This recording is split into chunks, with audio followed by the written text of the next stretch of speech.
Welcome to the Lucentlands podcast.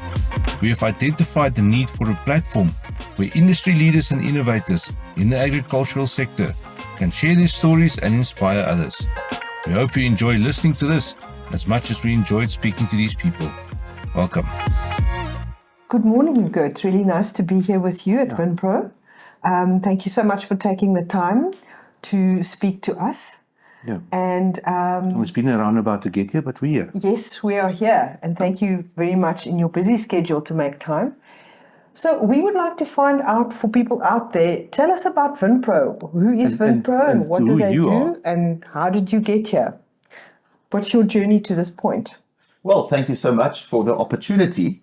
I'd prefer to talk less about me and more about what we're trying to do, because we are at the moment in probably one of the most uncertain times in agriculture. So, I studied agricultural economy, then went into commercial banking, did my stint up north, and then after 18 years in different banks, joined the wine industry. This is now 10 years ago when I came to Vinpro. And at that stage, Vinpro was really the primary producers organization, focused very much on things like the technical side, the viticultural side, economist, communication. And I then wrote a strategy to say, I do believe Vinpro should also evolve and invest into the rest of the value chain, look at the winery side, look at the consumer side. So the Vinpro of today still has about 3,000 members, and what we do for them is advocacy. That would be in terms of legislation, either fighting back on proposed legislation or making sure that we benefit from that. Information, I think we live in the information era, so benchmarking, analysis, profitability, very key. Then we do a lot of transformation aspects, lately busy with the sustainability project, which I think is very exciting. So we've got an array of services which makes it very unique, from a nursery where we make virus-free material for the sector, all the way through to a software company, and all of that is there for solutions for our clients. Fantastic. So one of the questions I've got is that, so do you need to own a farm, a production unit to be part of Vinpro? And farm wine grapes, for instance? No, you actually don't. So we've got primary membership, as we would call it. That would be a grower, and I think you need to yield about 5 tons. Oh. So it's very small, actually. Make about 2 bottles of wine. 2 bottles of wine. But we also have associate members like the commercial banks, for example, and a number of input suppliers. Are members, and they have got different benefits under the membership class. I see. And I know that I can probably go to a winery and buy 10,000 liters of wine and put out a bottle with my own label on. Do somebody like that also need to be part of Vinpro, or is it Membership is voluntary, so they don't have to be a member to get any of the benefits. The industry funds itself via statutory levies. Vinpro funds itself via some of the sales of material, as well as consultancy fees and other income. So if you want to benefit from things like the export investment or the research investment, you need to be a member and registered with the Service platform. So yes, there is a point where you can make your wine, but you'll have to register to be part of the beneficiation. Okay, interesting. I'm always curious about that, because it's so easy to sell your own or make your own wine these days. We find that so often. So even in the midst of the turmoil and the negativity, we still see at least 60. So it's one a week. New ventures opening up and registering, and obviously you basically have the same drop off as they become despondent and see. It's easy to make the wine, it's more difficult to sell the wine. Yes. I always say it's easy to get the wine on the shelf, but it's very difficult to get it off the shelf. Yes. Yeah. So if I understand correctly, Vinpro is kind of the umbrella body which delivers a wide range of services to the members, and actually represents the members within the government space as well as within the international marketing space.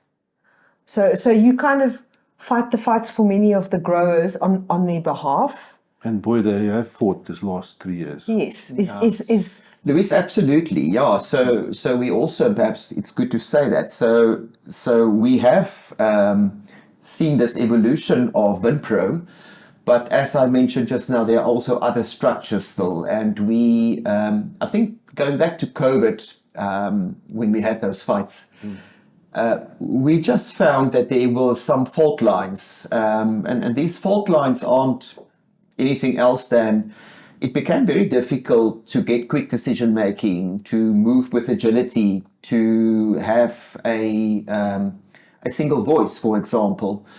And whilst we carry the bag for the producer, there's also obviously the wholesale side and the retail side and others. So we are on the verge of also evolving Vinpro into a new central body called SA Wine. Yes, I saw that. And so we've registered that company. For the moment, Vinpro has been that umbrella body.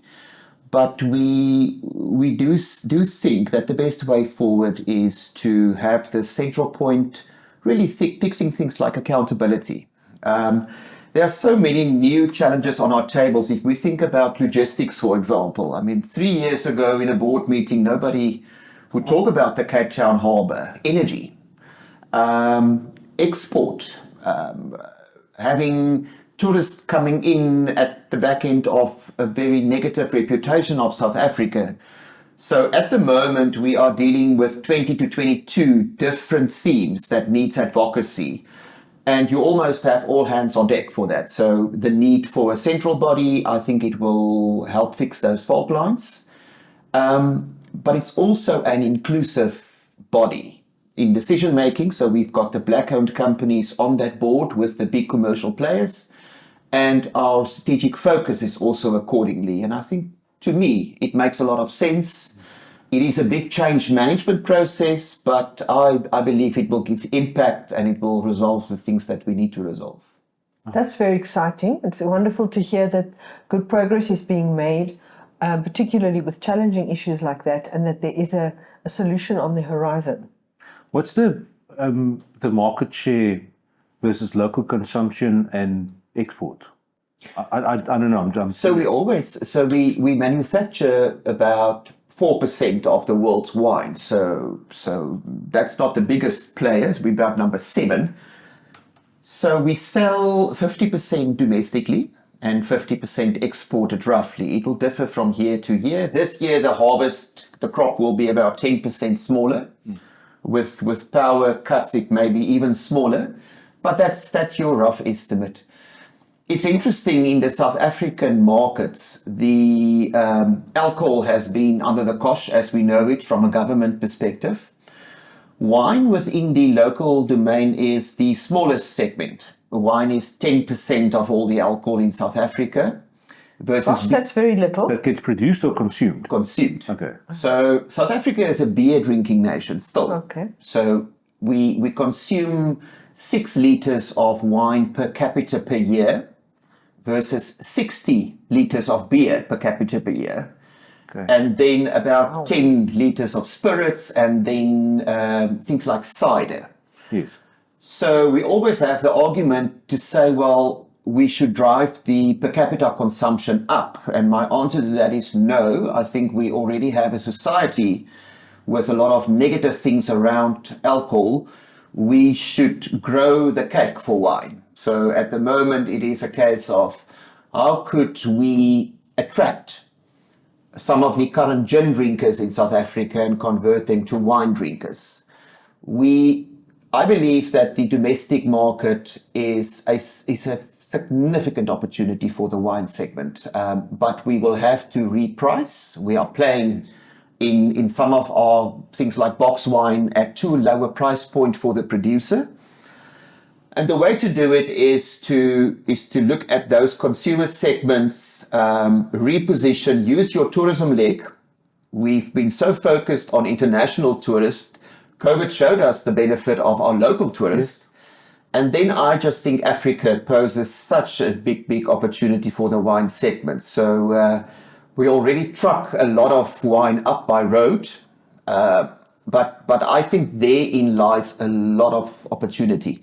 International, just briefly, we sell in 130 countries, the UK being the biggest one, but growth in the east, north, and to the west is where we are heading. So west meaning the Americas? The Americas and Canada, yeah. Oh, fantastic. We were in America in August last year, and one of the people took us for a couple of days and showed us around a couple of the farmers in the area.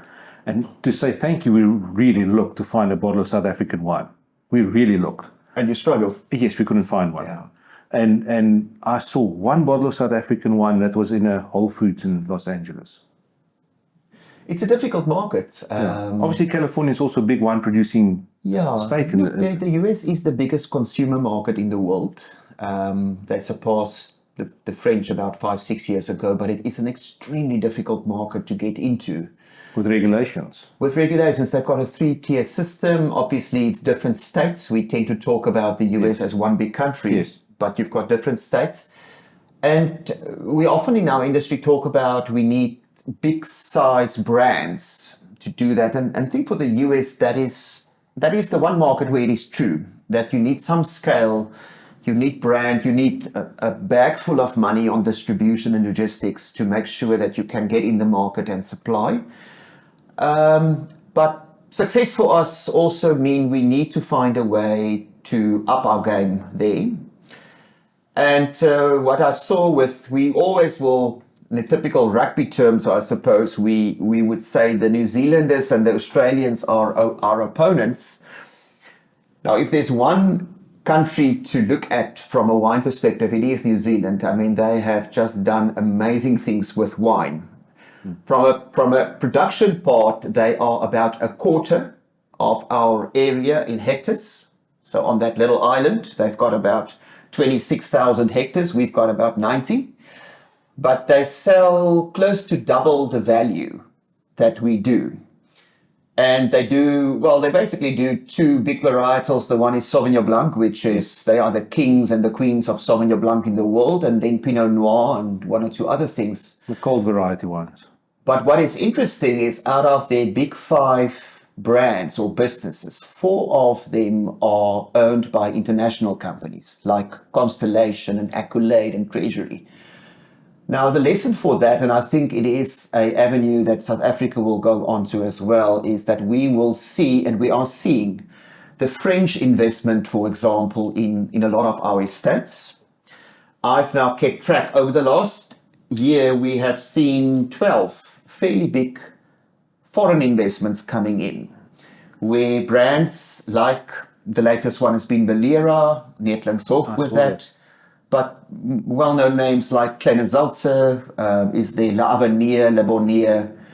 And I think this international investor will pull some of these brands up and into international distribution. And therefore I say, let's welcome the foreign investment coming in. It is fantastic how these investors look at the country. And I think that in itself is worth a podcast. Yes. They come to South Africa, and I always ask them, but why?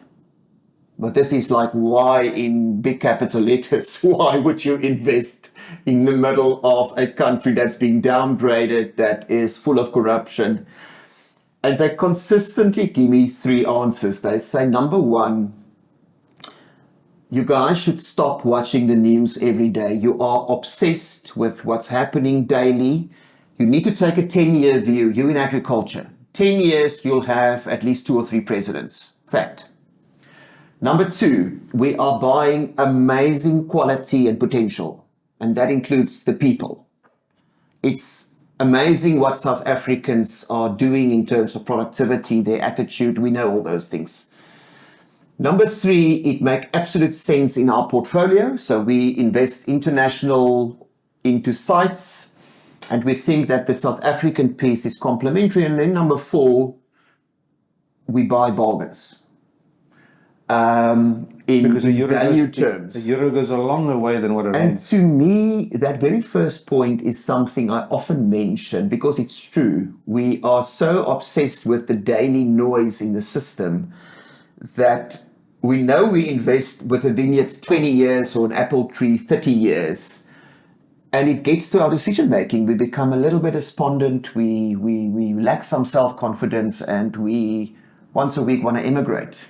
Yeah. And it is these foreigners that almost can give us that sense of stability, comfort, believe in yourself. But yeah. Well, I've got a couple of friends from overseas that live here, and you can go to any one of them, and none of them will tell you, we want to go. Yet they've got the passport, they can get on a plane tomorrow and bugger off, and yet they don't. A good example of this, and excuse the language, is that when I was in Zimbabwe, one of the people that we worked with there, now, what people think of Zimbabwe and what's happening on the ground is two different things. And I asked him, I said, with all the challenges you've got against you in Zimbabwe, also power and politics and all of that, why are you still here? And he's got a New Zealand passport. He immigrated to New Zealand, got his passport, came back.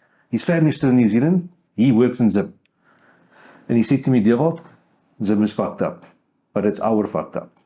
I'm not here because I have to be. I'm here because I want to be here. And I think it's very similar to a lot of the people in South Africa. They could have left, but when they get to the other side, it's just as difficult there as what it is here. But Dewald, having said that, they are. So if we stay like we are, there are material things that we should resolve. Yes, And yes, it will mean that we as private sector will have to step into that gap. Even with government, we now find that they do not have the human resources to do certain things. So we can complain and be despondent or step in. Things like illicit trade is rife. So we need to figure out how do we, from a private sector, police and work together. So rightly, wrongly, private sector is stepping into the space where government should play. The role of the media is very important, especially for us that are a big export industry. And it speaks to reputation. Somebody yesterday said, Rico, we should stop selling wine on the brand SA because brand SA is tarnished. And I said, okay, well, let's think about it. He said, well, it's simple. Brand SA has gone backwards, in his view, the last 5 years due to everything we've seen. I said, well, it's worth a reflection.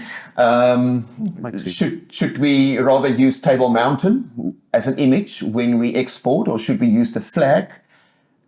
Doesn't matter. We've got a huge task with media and positioning to keep on reaffirming that what we are doing is world class, that we can do traceability. And this is tough because doing these things comes as an additional burden, but we have no choice. And then work hard to fix things like the harbour and the infrastructure and the logistics. So, yeah, there is a role for a Vinpro in that case to, on behalf of 3,000 members, play that role, trying to make sure that the playing field is more conducive. Yes. But there is a lot of broken things, and focus is then important. Oh, wow. Excellent. It is remarkable what you're saying in that, yes, our country is very negative. Many of our people are very negative, and it's one of those things that at the end of the day, sometimes you should listen to the forest and say, actually, it's not so bad. We are sitting in your office and we are sitting looking out at the most beautiful day with a view of Paarl Rock. This is world class what we're seeing, and we tend to miss that. But I also wanted to ask you, I was on your website this morning, on the Vinpro website, and I see it's 20 years since Vinpro was founded. And you were talking about evolution. And so the last 20 years, the evolution from the time when Vinpro needed to be founded until now, obviously a lot has changed. And what you were saying about the new company, that the evolution continues. So it's obviously, growing and going places and serving the industry. It is, and I think it comes back to the needs of our customers. And we've had a long debate yesterday about the needs of the youth and the needs of the, let's call it the more elderly, with no disrespect to that. Matured. The more matured, no, the experience. We need all the grey heads as well. Louise, it's been an evolution. I always joke about excise taxation. We spoke about the Wineland magazine, who's now 90 years old, and if you go back in the archives, you would read that excise tax has been a crisis all along, and you'll see in the 1961s, farmer from Piketberg will say if it goes up this year, we will have to liquidate the company. And then every time when the sector has got a crisis, it almost jumps back and it comes back stronger. Now, I'm not saying that crises are good, but agriculture, that tenacity, that innovation comes from being challenged on the way it is operating and then coming forth with that innovation. So yeah, I think what I've described in terms of the need for a new structure, we are in an environment where we see consolidation. This is not unique to wine. We see it in apples and pears. And on the one hand, it's a pity to say that we've lost a third of our producers. In the last 10 years, we've lost 1,600 farmers that are no longer farming with wine grapes. Today, they are farming with other things in all likelihood, or they are not farming at all. So you need to make sure that you, as a business unit or an industry association, keep aligned to that diminishing number. You'll hear I speak a lot about value, that where your numbers grow, we will never be the biggest wine industry in the world on volume, but we could do a hell of a lot better on value. And I think it's such a difficult thing to describe to an investor, because what we say on the scoreboard is, look, our area is coming down with 10,000 hectares, our producer numbers are dropping, but look at the value opportunity. And once you grasp that, and once you grasp the amazing things that we are still can rectify, because we're just not efficient with that, therein lies the opportunity. So yes, it's a continuous change.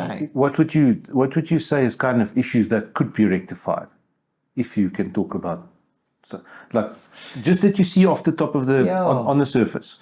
Dewald, I think that in going into the new structure, we need to really adopt a growth strategy. I mean, we could defend, like I always say, 5-day cricket and hope it rains. But unless the wine sector becomes, the bankers will say, consumer obsessed, customer obsessed, we will see that others will eat our breakfast and eat our cake. So it needs introspection, and it does need a concerted effort. So the growth to me would be the domestic market, but as I described earlier, in a middle price segment, it would be doubling up on tourism. I think it is still, for the smaller companies, the best way to sell directly. It's the best way to build ambassadors. Yes. International, I described the new growth markets where we can, in Africa, double up on higher price points. And then I do think we need to do a total process re-engineering. It sounds strange to you guys, but if you were to have a look at what does it take from a winery to put that bottle on the shelf and all the red tape, I do think we will do a number of process re-engineering exercises to cut back, because all these things come at a cost. Yes. And there's more and more compliance coming down, and I just think we struggle to see the benefit sometimes. So perhaps we should ask, why are we doing things versus just doing things? So I think there's pockets of inefficiency. We own a nursery called Vititech. I'm still not convinced that our nurseries in this industry operate efficiently. We still waste a lot of material, and that's due to the way we place orders and then cancel orders and do things. But yeah, growth, consumer, and then make sure that the policy environment is more conducive. Very interesting. How has it gone, and how are you looking at taking this? Look, the traditional image of wine, if I may say, is as quite an exclusive. It's got quite an exclusive image traditionally. Yeah. And how has the industry moved to try to get it kind of to have more street cred and to be out there with cooler. everybody, make it cooler, get it out there, and broaden the consumer. The palate. Is it a palate? The palate, and basically, how are you getting it to people that didn't used to drink wine before? That's a great question to ask a non-marketer. No, I think again, look, there is no two ways about it. If you step in front of the wine aisle in Tops, it is daunting. Yes. Yes. I mean, it becomes even more daunting because it's either not sorted, or it is sorted by cultivar, things you don't know, or it's sorted by region or price. Yes. And if they don't know, they're just going to take a bottle. So the research shows us that it takes, and it's women that buys the majority of wine. Oh. It takes her 21 seconds to make a decision or walk along, and I think a lot of people walk along. South Africans has got a different taste than, and I think it's a developing market. Louis, South Africans, although we talk a lot about our cultivar or varietals like Chardonnay, South Africans drink blends and they drink sweeter wine. So sweeter red wine, sweeter white wine. Brands has got a lot, and aspirational brands has got a lot to do with the way consumer preference is being taken. We can see a lot of emphasis on lower alcohol wines. So it's a huge trend for us to drop wine down from 14% to 8%. Lifestyle, de-alcoholized wines, packaging. So we are seeing at the moment that customers will enter. They could enter in a product like Drozdehoff. And then once they get to know the product and they associate it with either food or with festivities, they would actually migrate up into other products as well. Interesting. In South Africa, we only have 5 million wine drinkers out of the population, which speaks to the consumption. And I think again, the growth in value would be in interesting channels like your tavern concepts. On consumption, restaurants is still a big part, but direct-to-consumer sales is part of that. So fascinating how this thing, it's a very competitive market with huge discounts from the big guys. So brand building is not that easy, but it is the way to go. Okay. Fantastic. Interesting, yeah, very interesting. So your idea of looking at the entire value chain from beginning to end, that is a very fascinating concept, to go and see the supply chain and the value chain, how things get added along the way and how it increases the cost of the end product. I think that would be a very interesting exercise to go and look at that and find a way to illustrate that. It's a very, very interesting idea. And also, before we started recording, we had a brief discussion about the sustainability thing, which is on everybody's lips. Yeah. Well, the fancy word would be to say, let's demystify this. So for starters, and I've got a thing about all these terminology that we use for different reasons. So we would say transformation, or we would say sustainability, but I'm not sure we're on the same hymn sheet when we talk about this. So for wine, we've just done a huge project with the help of Blue North to, just for starters, build a baseline of everything that we have already, because we've got brilliant things. We've got integrated production of wine, which is world class. We've got traceability. So we've populated this into the 3 or 4 clusters. So the social cluster, the environment cluster, the economic cluster. And I think the way that we're going to deal with this is to actually, for this industry, create a central repository. Because again, talking to the ease of doing business, people think that wineries are all big, but the fact is they're not. 80%, So 400 of our 530 wineries are small. They're SMEs. They've got a turnover below 10 million rand. And if you think about those one woman and one man shows, they just don't have time to go and search for these things. So our idea is that we complete the project, that we put it on a central point where you can access with your password, and you can draw everything related from your ethical accreditation to your environment stuff to water efficiency.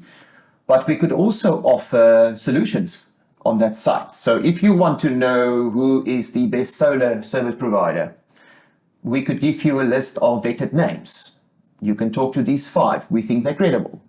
We're not underwriting them, but this is the way to go. So I think within that, what we're busy with now is to build the baseline, because we need targets. It's fine to say we are water efficient. Well, according to who is that? Yeah. And even on things like carbon or waste, to come to that and then work towards that goal as a country. Without preempting, I think ultimately we will bucket our sustainability into probably 4 or 5 themes. It would be soil and soil health. Yes. It would be water efficiency and the water benchmarking against that. It would be waste. It would be carbon, and it would be the social element. And I think we could have a podcast about each of those. We have got brilliant things, but we need to put them together now. Otherwise, they don't give the synergy we need. And the growers out there who's got to implement these things, what is their view on a lot of these things? Again, in a lot of what I say, you'll hear is that I'm focusing on ease of doing business. So again, I realize that I cannot stand in for the audit that is needed by a Swedish importer. There's a cost. What we can try and do is to, as an industry, showcase to the whole Swedish monopoly what exactly are we doing as a sector. We could trace that bottle back to the source and showcase that the individual farms were all credited, and then we could see how we can benefit.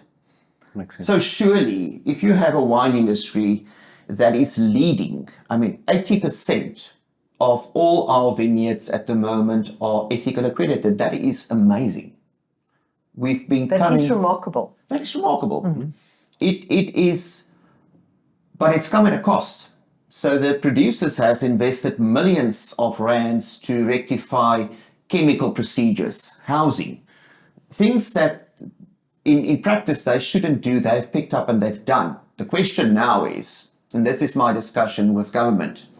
So we've got 90,000 hectares. I can show you how many and where they are accredited. Let's talk about housing subsidies. Let's talk about it. Let's try and arrive benefit. It's not always subsidy. In our case, it is market access. And for wine, what differentiates wine from fruit can't enter all the markets. We can. Yes, but the cost for us to enter a market is excessive. So surely my view is that we should put together these pockets of excellence, even on the traditional Achilles heel, the social one, which is not the Achilles heel for wine anymore, and have a brutally honest discussion. And perhaps the trade-off is not housing, but it is access and a 15% tariff reduction in Japan. So let's strike a balance on, I understand that the government fiscus is empty, but what we need now is political will. There's a vast difference. Political will is a signature and the will to indeed change some of the benefits that we have. And I think that's my focus now. That's fantastic, because that will change a lot of things. And good luck with that. I really, really do hope you guys make inroads, because it needs to be done. It's very exciting. Sure. Very interesting. We've got a little closing tradition that we do, that we ask the current interviewee a question from the previous interviewee. We ask them just to have a general random question. You don't know who it is, and it's not going to go in sequence. Should I ask the question? No, we I'm have a going to ask you question one. for you. I'm going to just find it here quickly. And you can later think about a question for the next person. It's just fun because it's a way of connecting. So the person, when they listen to yours, they'll hear you answering their question. Yes. And this could, because these things don't go out in the time years as they were recorded, it could be in 6 months' time that your question might pop up. Okay, so the question is, very interesting one. Where do you see opportunities in the South African agricultural space, and how do those apply to you? I think I described a couple of opportunities already. So for me, yes, you might have covered it already, but the question, let's see if you can. No, look, I think there are amazing opportunities, and I said earlier that I focus at the moment in a subsegment of agriculture. The strengths lie in collaboration, and I'm seeing a lot of that. I think we could do a lot more in that, because the energy solution isn't just linked to meat, the logistics isn't just linked to wine. So we are collaborating, we should keep on doing that. I think, as I said earlier, the consumer, we are still in agriculture very production driven for good reason, but given the cost rise, we can't outperform on the normal markets and the normal access. So I can see the potential. It will take a very concerted effort, and this is now from maize to sugar all over, and it will need that political will that I just described earlier.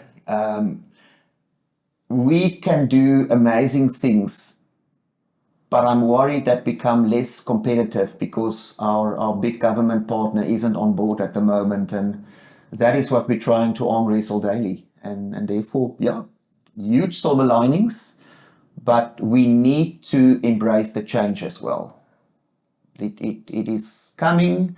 It doesn't have to be painful, but you need to have an open mind, and then it's possible. Fantastic. Thank you. Is there anything you'd like to end with? Anything you'd like to use as a wrap-up? Final comment? I think we spoke a lot about production, and we spoke a lot about the market and industry structures. I think when I go to a farm and I see what the amazing things that are happening on a farm, and I always described a farm as a medium-sized entity where a producer and his 20 workers live, and that is there. I don't think our producers and the workers are always getting the acknowledgement for what is happening out there, and perhaps again it's we that are faulting to carry those stories. But the level of social cohesion that is on farms is incredible. I think it's part of being partners over generations. And as a wine segment, as a industry that really has got a significant job creation ability. For every one job on a farm, we create 10 others down the stream.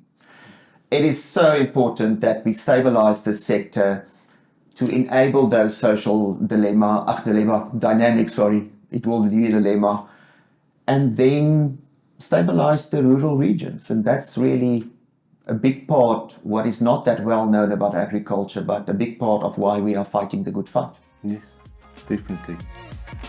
Thank you very much. Thank you so much for taking time to chat to us. Thank you, Rico. And we really, really appreciate that.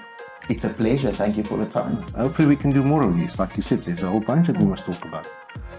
Thanks.